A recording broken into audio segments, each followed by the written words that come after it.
Good morning, good afternoon, and good evening, everyone, and welcome to Build Your Ideal Go-to-Market Playbook.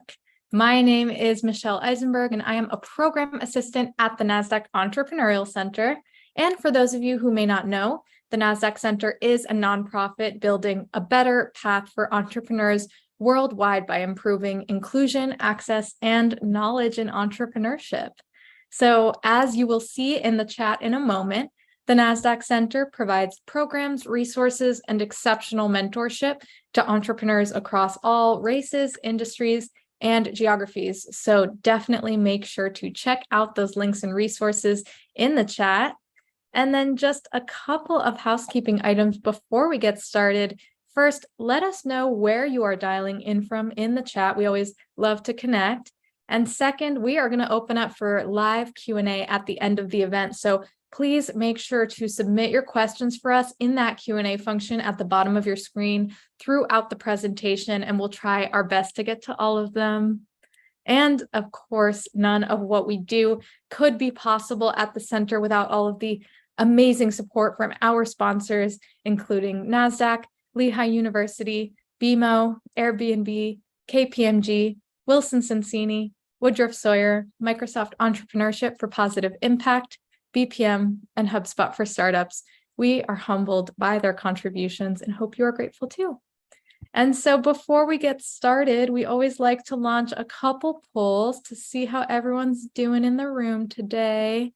This first one's going to ask, how are you feeling? Fearful, anxious, surviving, or optimistic?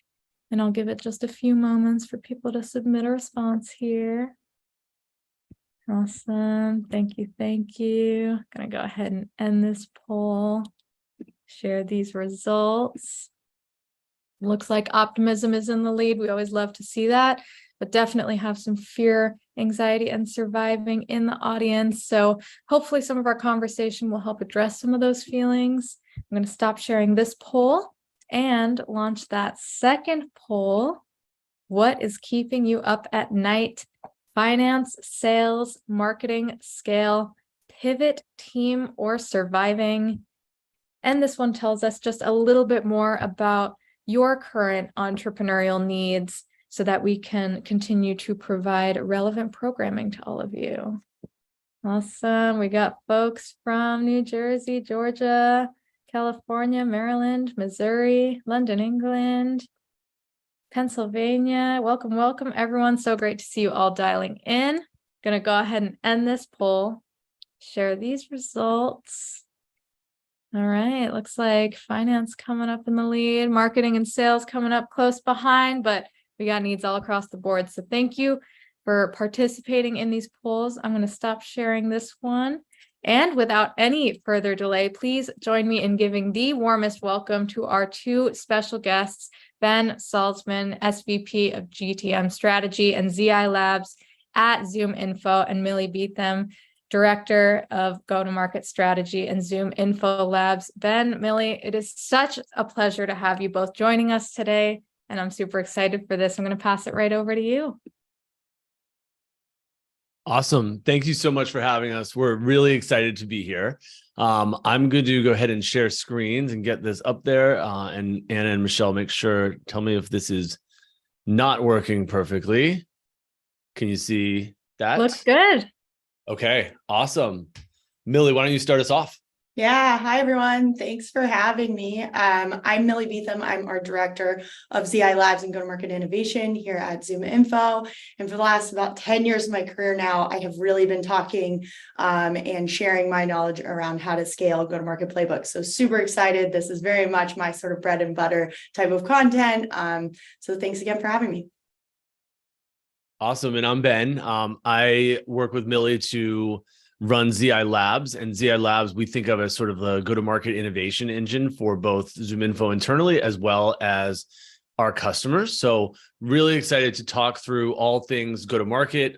Saw on the poll that a lot of you are interested in marketing and sales. And so Millie and I kind of sit at the center of that world and spend a lot of our time talking to CMOs and chief sales officers at some of the biggest companies in the world, but we also support about 20,000 small businesses through ZoomInfo too. So I know a lot of the folks who are on today are really interested in getting started. And so what we're going to talk about is sort of a future vision of what your go-to-market might look like, and hopefully some tips and tricks of how to think about this as you're starting your entrepreneurial journey.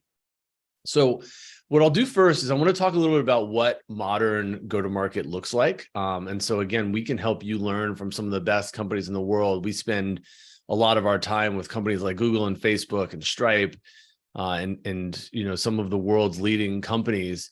But Millie and I have a very entrepreneurial background, have each worked at much smaller companies in the past, so have sort of a special place in our heart for trying to help companies who are getting started, and we'll translate as much of this to sort of be around that initial push on go-to-market as we can.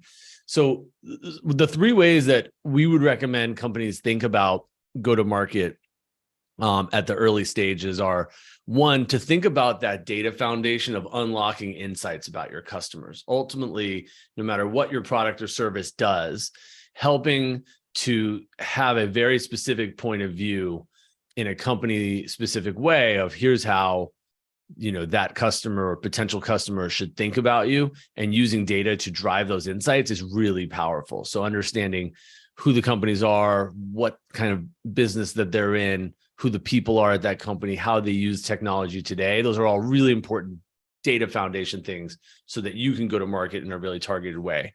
The second thing is leveraging that data to engage with customers in interesting ways. So thinking about the different channels that you want to leverage to connect with customers, thinking about alignment between your sales and marketing efforts, and ensuring that everyone's sort of rowing in the same direction. And then we'll talk a little bit about orchestration and automation of how do you actually ensure that you get all of this to be sort of a high velocity motion, and ideally and can kind of set up an always on playbook so that, every time someone comes to your website, and especially if they raise their hand and submit a lead, for example, that you have a really industrialized, repeatable way of reaching out to them and ensuring that you can engage with your customers, your partners, et cetera. So those are some of the sort of key pillars that we think about when we think about modern go-to-market.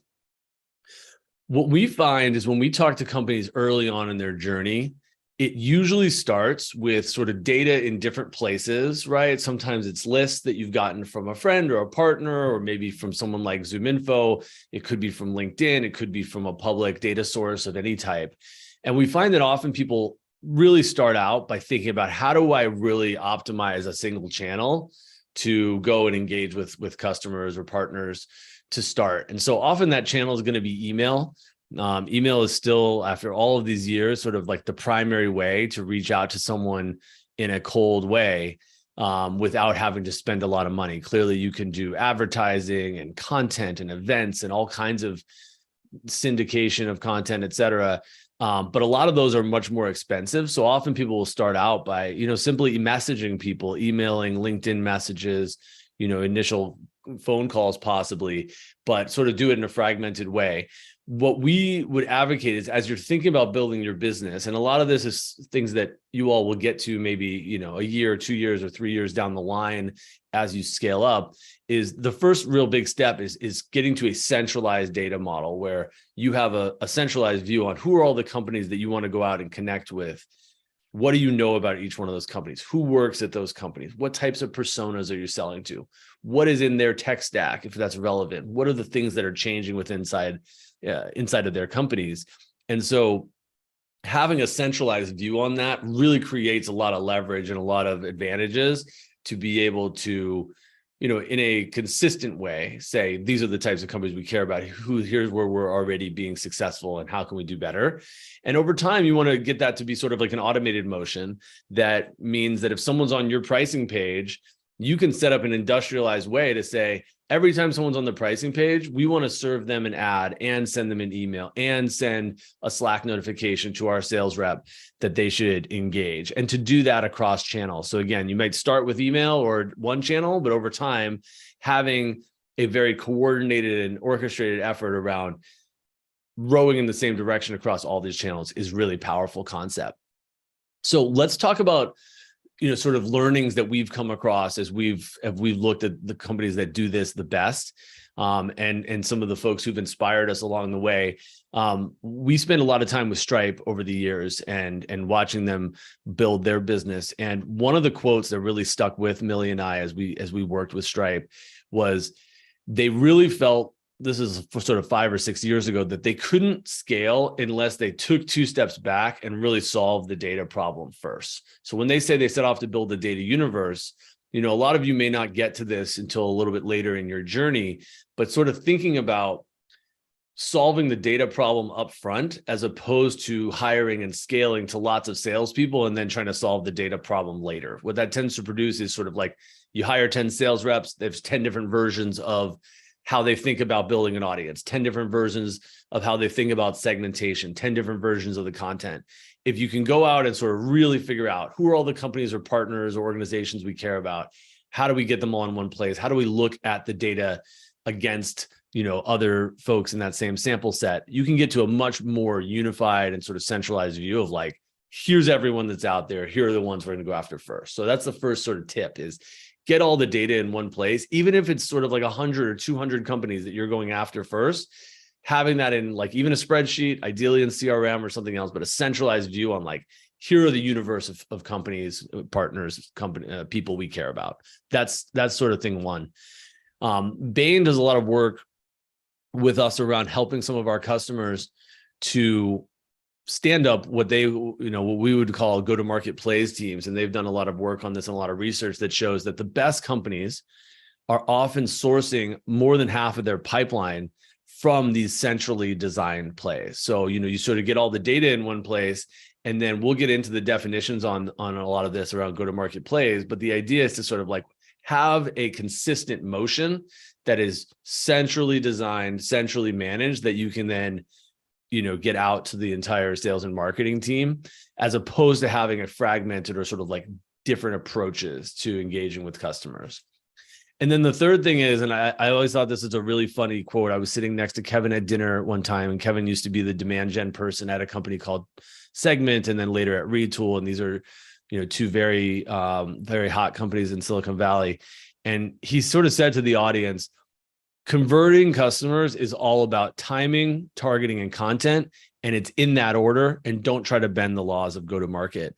So we'll often tell people, don't try to think that you can sort of wordsmith your way into converting a customer who's not the right fit. Don't think that you can sort of like build a targeting model to approach companies that it's not the right time for them, right?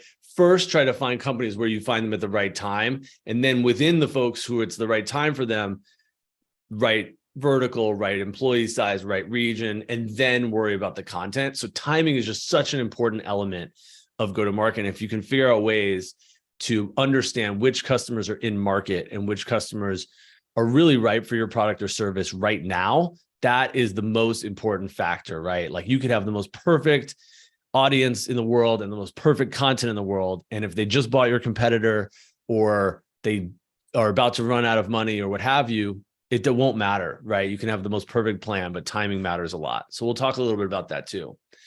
Let's talk a little bit about how you actually build that go-to-market playbook. So if we go back to that notion around data as the foundation, this is just an example, and this is meant to be illustrative. But one thing that we always encourage people to think about is you're going to often have all the basics in a spreadsheet or in CRM or wherever you might access it around who the companies are, what's their website, what industry are they in, what geography, what employee, how many employees do they have? Those are the most important things. And, don't skip over that. Like if you don't have that as a starting point, a really clear view on which industries, which geographies, and which size companies you want to sell to, you're going to struggle to do sort of the more advanced stuff. So start there, like really clear view on, we want companies in these 3 industries in North America with employee count from, 0 to 100, whatever that might be. And some of you may be, international, upmarket, et cetera. It's going to be different for each one of you. But where it gets really interesting, and we'd encourage companies, even at the earliest stages, to think about it, is what are the attributes that are so specific to my business that they really get at the heart of what makes a good fit for the company. And so these are just examples, right? This is really more for at ZoomInfo. We're often looking for like, where is there companies that have a lot of mergers and acquisitions because there's an opportunity to consolidate the technology platform? Where are there companies who recently raised funding and may have more to invest in sales and marketing? Where is there a new executive that has been hired that tells us that maybe now is the time to look at transformation or changing something? Where is there a lot of density of these timing signals to say, hey, this company has a lot of things changing and going on that are good for us? Or where are there people who we've already engaged with who may have switched companies and there's sort of a lower barrier to entry? These attributes are harder to get at for your target companies, but they can be really powerful. So those are our examples. You know, for you all, it may be a completely different set of examples, like they've just installed a very specific piece of technology that tells us that they're ripe to have a conversation. But really try to build out what we would think of as like your attribute backlog of like, here are all the attributes we care about.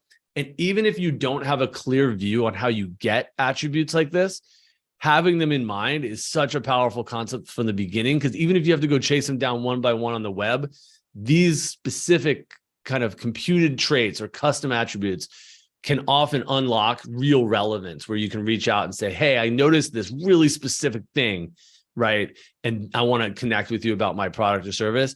If you tell them, hey, I noticed you were in software in the US and you have 10 employees, that's often like a thing for you, right? You're saying like, I noticed you're my target customer and I want to talk to you. These traits off to the right are more of like, I noticed that we're perfect for you and now's the right time. That is a much more powerful concept. So I'd really encourage companies to think deeply about what are all these specific attributes for all the companies you want to know about that make it really relevant to speak to them. And so if we look at that a little farther out, there's sort of several categories of attributes like that. So we talked about industry, employee size, location. Yes, like we should really focus on that as the starting point.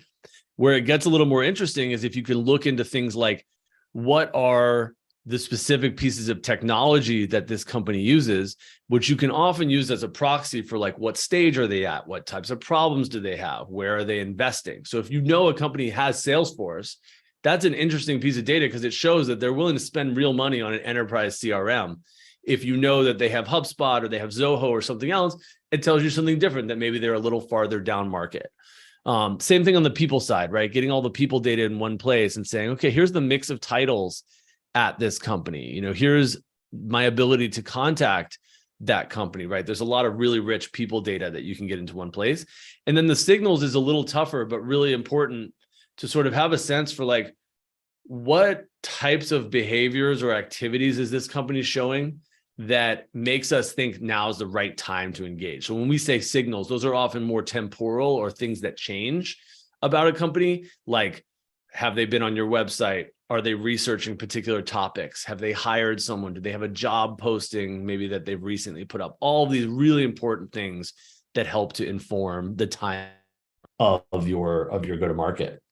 And so a lot about timing, you know, there's often this sort of explosion of signals that you can go out and look at. One thing we would want to encourage companies to do is try to figure out what are the signals that are most important to you and to really focus on those. So for some of you, it might be, you know, hiring someone in an IT role or hiring someone in a sales role is like the most important thing you can know about the company. Hey, they just hired their first salesperson. People who just hired their first salesperson get a lot of value out of my product. I want to zero in on hiring. Or we really want to go after companies who are opening a new office in an international location. When we see someone open a new office, we know they have the problem that we solve. Let's say it was something like language translation or currency, you know, related things. Like they've opened a new office, it creates a bunch of problems around internationalization. My company solves that problem, right? So these are some of the really specific signals. And so, you know, a little bit of a broader view, these could be things like someone being on your site and filling out your form halfway, but not finishing, or, you know, being on your site and looking at a lot of different pages. And, you know, there's all kinds of technologies from ZoomInfo and others that can tell you if someone is on your site and what they're looking at. Just knowing the mix of things that they looked at on the site can be really powerful. Like, did they look at 50 pages and included your pricing page and your contact us page? That's a great company to talk to. Did they just land on your homepage and bounce after 5 seconds? Maybe not. And so there's all of these different signals that are out there.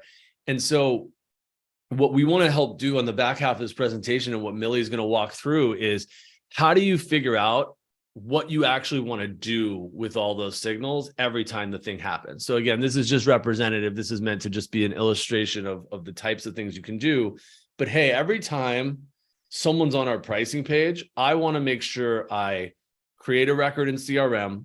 I notify my head of sales that this company is on the pricing page. I want to send an email that says, hey, here's a little bit about our product or service. You want to reach out.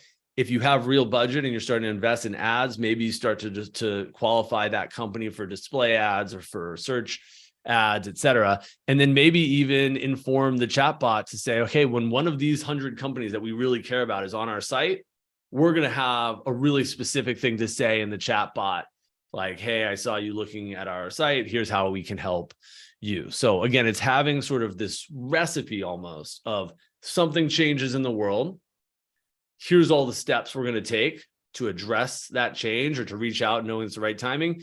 And here are the mix of channels and the content on those channels to ensure that we're doing everything we can to connect with that potential customer or that partner.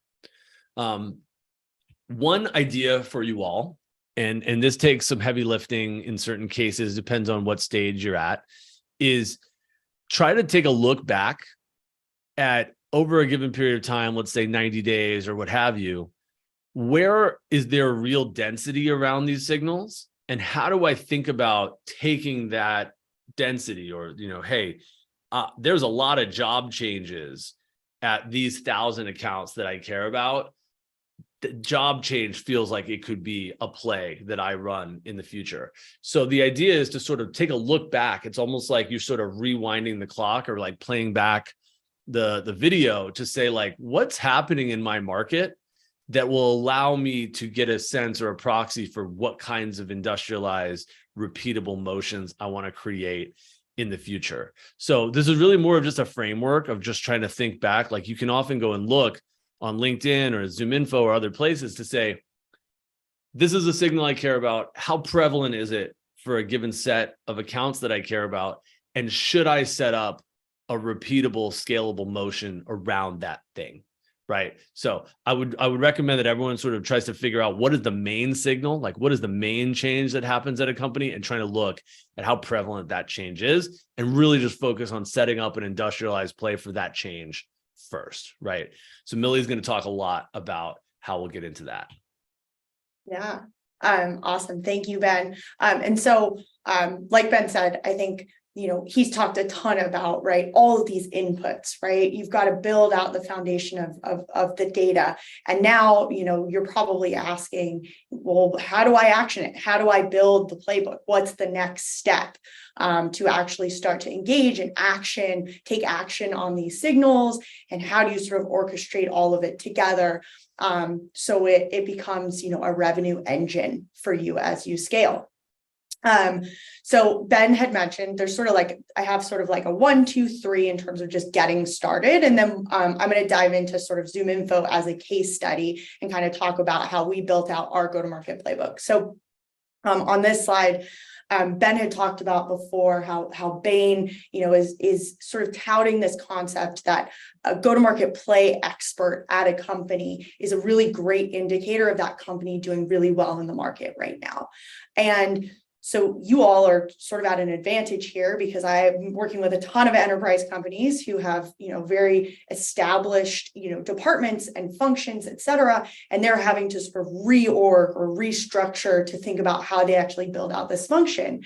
What you can do is think about how you might, as one of your sort of like for 10th, 15th, 20th hires, actually hire a go-to-market plays expert who would run sort of this centralized plays motion. And we'll talk about, what plays, you would need to sort of activate, based on your inputs in a bit. But a lot of folks, right, have not actually interacted with a go-to-market plays expert, and they don't actually know what that person, might look like, what's their background, what's their skill set. And so I have an interesting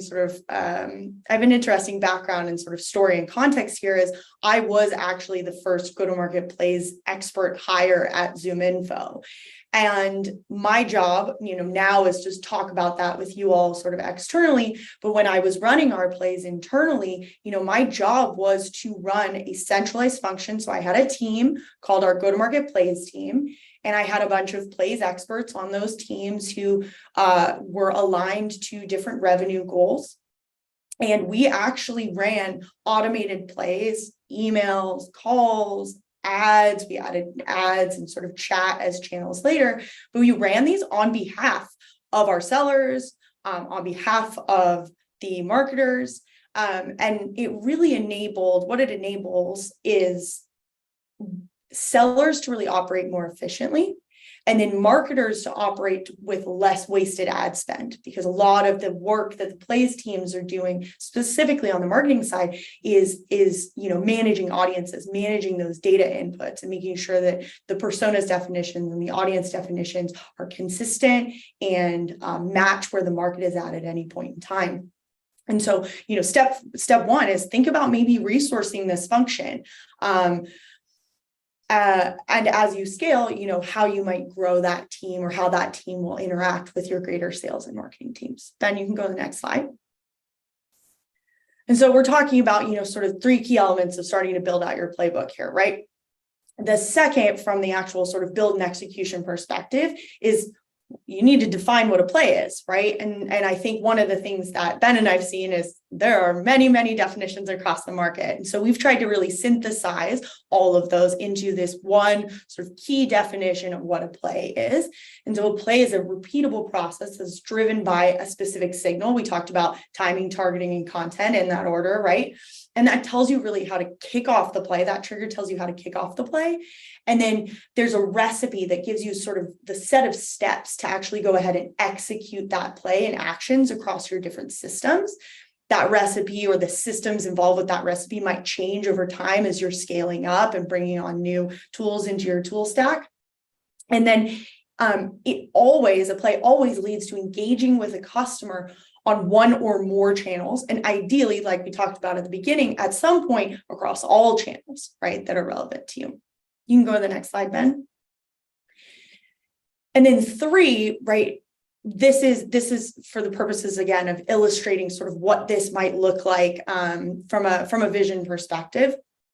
But you need to set up those plays. You've got to be able to sort of run them end to end. You've got to connect, right, your foundational data and your signals data to some sort of workflow or process. And that might be sort of manual, or as I like to lovingly call it, sort of duct taped a couple things together. Maybe there's some Zapier, Zap usage in that, or maybe you are using maybe an out of the box, like a HubSpot or something that helps you kind of orchestrate that all the way through.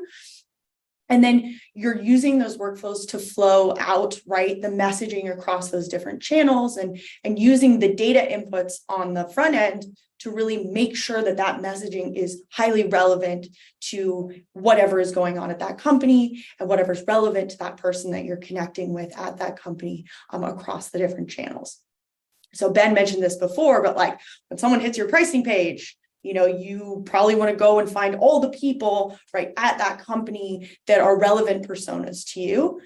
And then if all of those people aren't in your sort of core contact list, and that might be in CRM or in a Google Sheet or in Excel, make sure you're adding those to the list and getting those assigned to the people who are going to take action, to communicate with those people.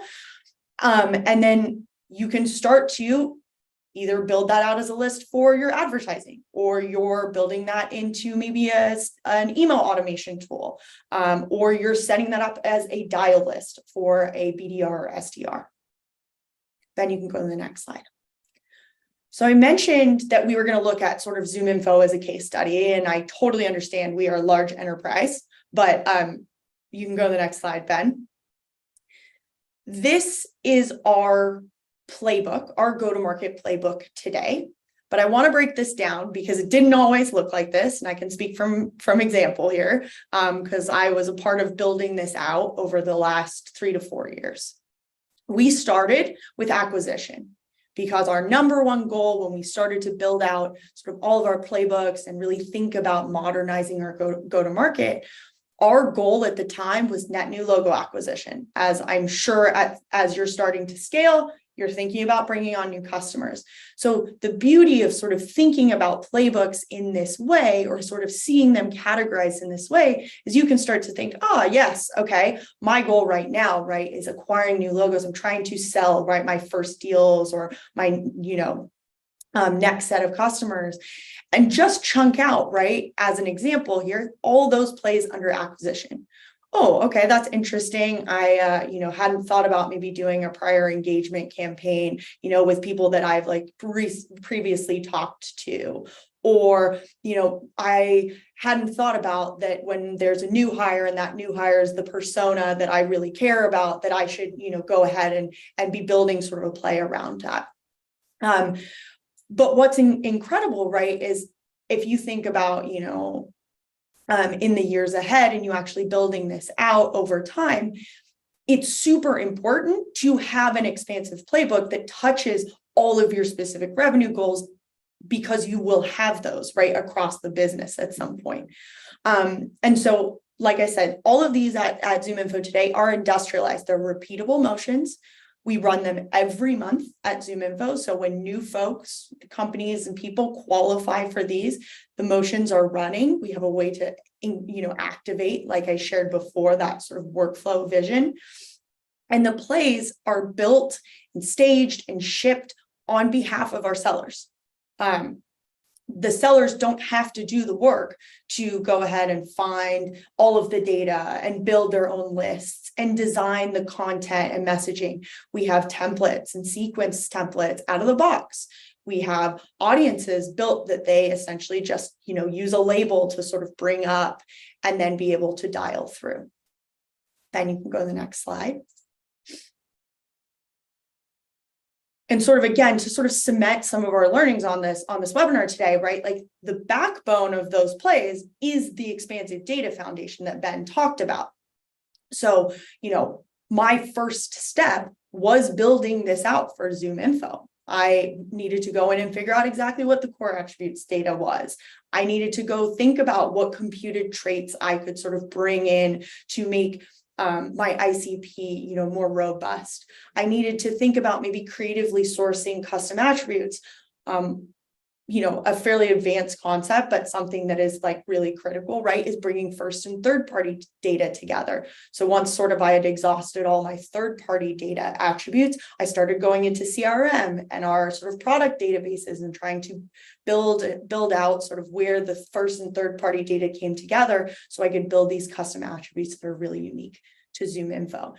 And I think one thing we didn't maybe explicitly say is like this set of data, and Ben, you can go to the next slide, like this set of data should be so specific to you over time, like you and your business, that probably the only people that care about some of these attributes are like you and maybe your closest competitors.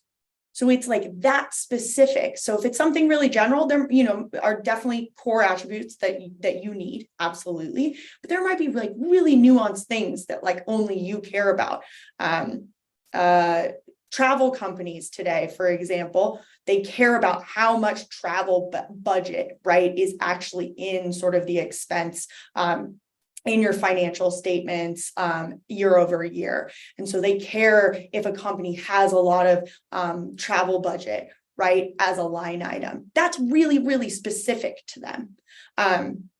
At ZoomInfo, something that we care really, really deeply about, for example, is our integration tech. Like there are very specific products that we have that integrate with certain CRMs, and we can't essentially sell certain features or functionality if somebody doesn't have one of those. Those types of attributes are really, really powerful because they really narrow your focus and you can get super relevant with your personalization. Then you can go to the next slide. And then I think I really love this slide because for me, it really helps me to visualize. And as somebody who has been, like Ben mentioned, I've worked at smaller startups, I've worked at sort of mid-sized businesses, I've worked on the agency side, sort of working with a variety of customers, sort of clients at a bunch of different like points in their sort of like growth life cycle. For me, this really helps me to visualize like, here are all the layers of what I am trying to do here. I'm building that intelligence layer at the bottom. I've got to build sort of process or workflows to get that intelligence to the right places, right? And then I've got to execute. I've got to figure out which tools are going to help me execute and then which people are going to help me execute. Then you can go to the next slide. And so let's like talk about a starter playbook. I think hopefully one of the things, if you take away anything from this conversation, it's like taking a look at what these plays actually are and thinking about like, oh yes, let me think about how I might go and stand that up at my business. And so then you can go to the next slide. So I'm going to talk about some of my favorite, plays. So targeting accounts visiting ZoomInfo.com. We've talked about this a lot, but essentially it's like, are your accounts visiting your website or a specific page on your website? Could be even ZoomInfo.com/pricing, for example. Then you can go to 33.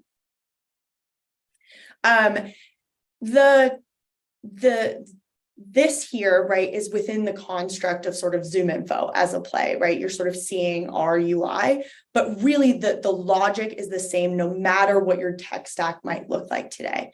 The goal is, this is sort of your play, right, in a nutshell. You see the goal, right? You're trying to acquire cold or sort of new leads. You're targeting accounts visiting ZoomInfo.com or your website. And the goal is, right, you can see the trigger. We talk about the play, right? The elements of a play, right? The trigger is somebody visiting that page. And then the actions, right, are that recipe. What do you do? Okay, I want to discover, 20 contacts that are relevant to me and align with my personas. I want to put those contacts into the system. I want to add them to a campaign or label them in some way so that I know that they were associated with this play. And then I want to assign them. I've got to give them to somebody to go take action on. Ben, maybe we could skip to 35. Mm-hmm. Let's talk about one of my other favorite plays. So we have at this point in our life cycle, ZoomInfo has a lot of customers that are now at sort of a new job, right? We've worked with them before and they've moved on maybe to a new company and they've either maybe gotten a promotion or they're at that same level, but they're the same persona. And so we still want to go after them. Next slide. And this is a great play for you to stand up probably after you've had your sort of first cohort of really successful customers. You can start to say, okay, great, I've worked with all of these people and now they've moved elsewhere in the professional world and I want to go back out to them and make sure that I'm following up about what's new at my business, how I can help them be a champion at their next job, etc. There's many ways to sort of think about how you might message versus just, hey, congrats on your new role, right? Think about the context of what their experience was at your business, right? And their experience using your product and start to build on that, right? So this is a great play that you can stand up probably a few years down the track. And Ben, let's go to intent signal targeting next. So this is, as Ben and I call it, sort of like play number one. I think this is one of the most important plays that you can think about setting up. And the reason I say that is because there's a lot of intent data out there in the world that you can capitalize on. And what that means, Ben, if you go to the next slide, what that means is because there are so many people researching online about different topics, themes, products, terms, etc., there's a lot of yield potentially. There's a lot of people that might fall into an audience for an intent signal targeting play. And so this is where if you're trying to sort of get a lot of volume out into the market about your product, about your company, you might think about standing up an intent signal targeting play as something that's always on, that's going to help feed the top of the funnel in a big way. And so you can see here, the triggers are really thinking about, topics, intent topics.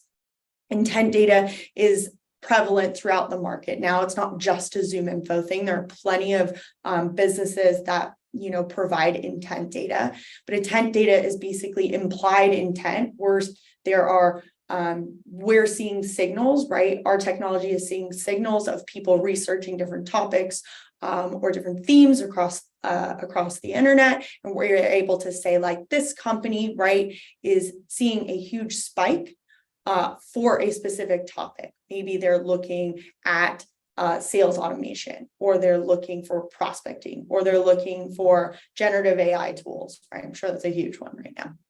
And so then you can see the actions again, making sure that you're finding the people at those companies that matter to you. You're getting all of that data into the system so that you can let your sales and marketing people take action. And so, Ben, let's go ahead and get into sort of our open sourced playbook. I want to make sure that we share sort of all the special sauce with everyone. So there's a couple of things. You all can use the QR code here, and all of the slides that I just shared with you, you can actually go ahead and use this to craft your own sort of go-to-market playbook.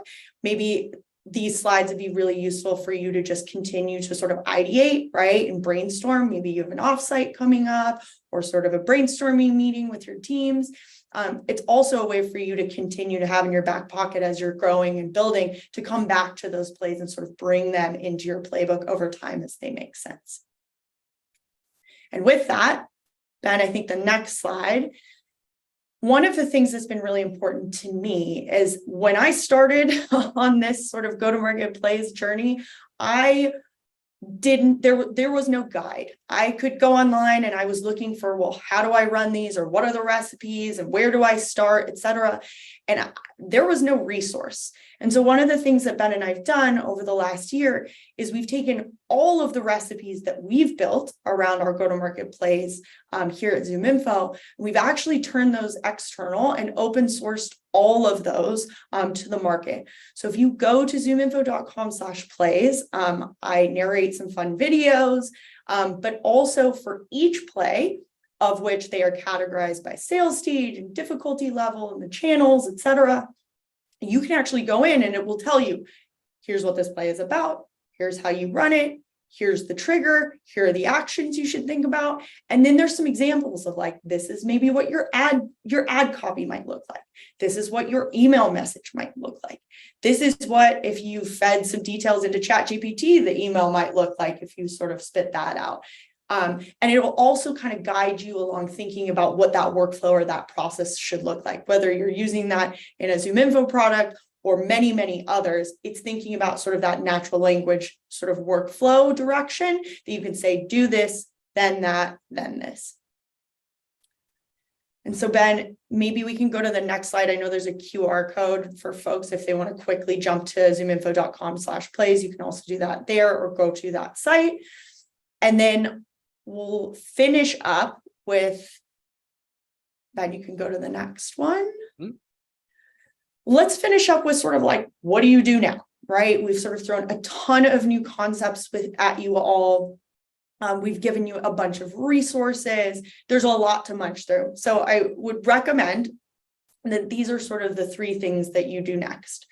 Go and build the data foundation. I think I mentioned this before, but most companies we talk to are so far down their line of growth, right? They're mature, they're sort of enterprises, et cetera, and they're trying to sort of undo things to fit into sort of the way of the world as it is today, this modern go-to-market framework. You have the opportunity to start fresh from the ground up. And so building that data foundation and building that into the fabric of everything that you do will give you a leg up later on. So think about how that might fit into sort of your operational roadmap as you move forward. The second thing, nail the signals, right? As Ben said, if it's timing, targeting, and content in that order, there's nothing more successful that you can do right now than to figure out which of those signals really matter to you. And we mentioned that playbook analysis. If you have questions around sort of playback and what that means to run that, we'll make sure that the NASDAQ Center kind of has some more details that they can share out with you on that. And then go and find how you're going to sort of resource this go-to-market plays function moving forward. Is that a, next 2 years? Is that in the next 5 years? But think about how you're going to sort of centralize that function and how you might actually resource and hire somebody in to start orchestrating all of this for you. Again, starting early so that you can sort of build out and build upwards. And I think that's all we have today. Ben, did I miss anything? Anything else you want to add for the audience? No, I just want to point out that, even the smallest companies can really think about this centralized function, even if it's a half a person or half of your time or some percentage of your time, to just think about like, how do you create that operational cadence around a scalable, repeatable motion for the things that are most important. So, we do work at a big company, but we serve a lot of small companies and want to just make sure we double down. This is accessible to even the very smallest companies. And we're trying to open source a lot of this information to make it available to everyone. So with that, open to taking questions. I've seen some people introducing their startups and commenting in the chat. It's really interesting to see everything that you're building. There was one question, hopefully it got answered. We had FUP on the previous slide. That's follow up. So a lot of the industrialized motions that we have are around, following up with someone when their contract is about to end, when their credits are low, et cetera. So that's what that means. But open to any and all questions that people have. Awesome. Ben, Millie, thank you so much. That was such an amazing presentation and just chock full of a bunch of good resources and information. So thank you. We do have some questions coming in. So I wanted to just start by asking a little bit more about this concept of like building out a go-to-market plays team, and maybe like, what are some tips for kind of like internal communication and workflow between team members, I guess, to kind of like avoid becoming siloed as they're like working and focusing on like a specific revenue goal? Yeah. I have a thought, Millie, but go for it. Yeah. I would love to hear from both of you. Great. Yeah, absolutely. Go ahead. I'll start. I think one thing that we found to be really effective is, instead of trying to think about like massive scale, the whole playbook all at once, is start really small with like an individual company and an individual person, and almost like build out the set of facts about them and think to yourself, okay, what would I do in this situation? We call this workshop the manual to scale loop. And the idea is to sort of like create this feedback loop between like the thing you do once to how do you scale it out. So like presenting your team with like, hey, let's say we're talking to this title at this company and this is their situation. This is where they're based, this is their tech stack. What do we do? Right? So you sort of think, okay, we would probably want to reach out about this and have this email go out, et cetera. Okay, now how does that break when we apply it to the next company down the road, or a company completely different region, or a different person altogether? And it almost can sort of build out this roadmap, or like a you sort of reverse engineering, like what are some of the design decisions that need to happen. So start really small, just like, what would we do if this company's on our pricing page versus this company? Oh, okay, we might use a different example of a case study. Great, that's like an individual pivot you can do. So, really, I'd say don't be afraid to get really granular and do things that don't scale to build out that roadmap. Millie, what are your thoughts there?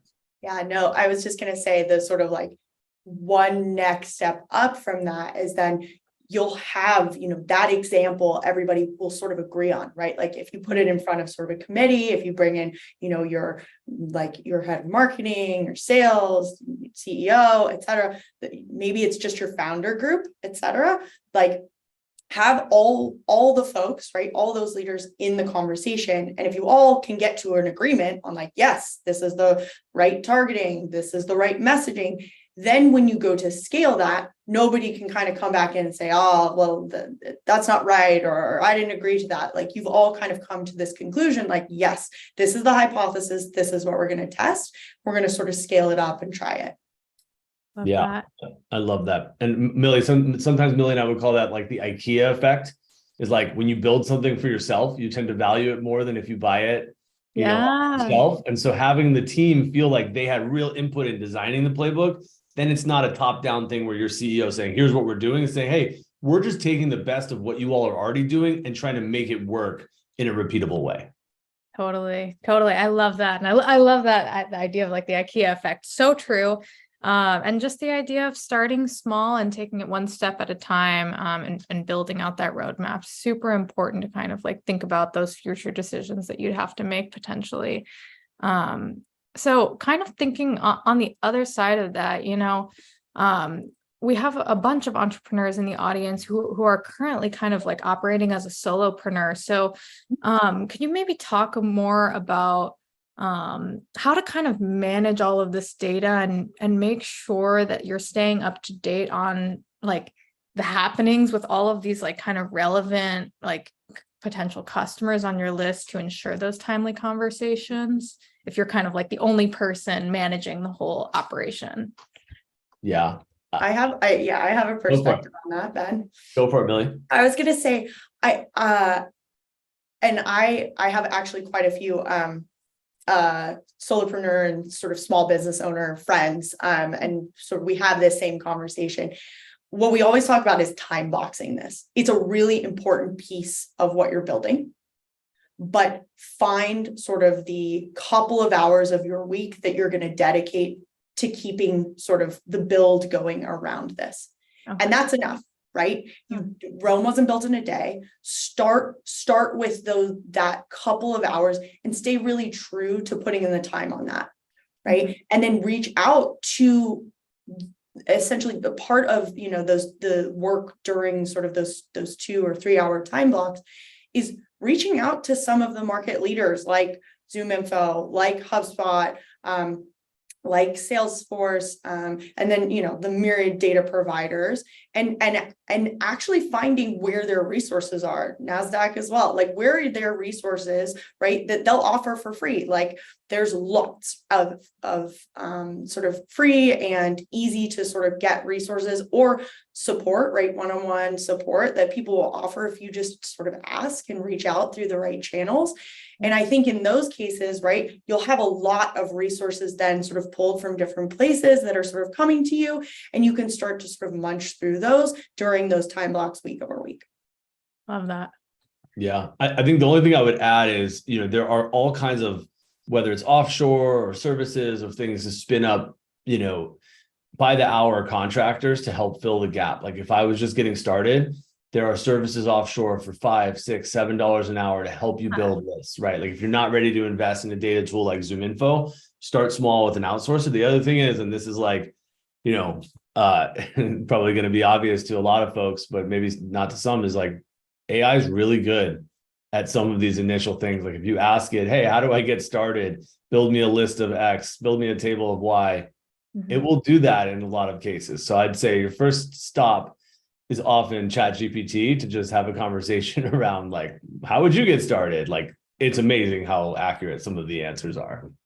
Totally. I love that. There really are so many like open source and just like available resources that are out there now. So just knowing what those are and knowing that they're there to support you in that journey as you're kind of working on your own at that point in time is really important. And I love kind of like just those dedicated time blocks. I know we can all use that, but really for the purposes of this process, like super, super helpful. Yeah. Michelle, just on that, like this is one of those things that can become, you can sort of end up in a rabbit hole. It's really interesting. Mm-hmm. You sort of like dive into it and all of a sudden, you've spent 6 or 7 hours and you've gotten away from your focus time.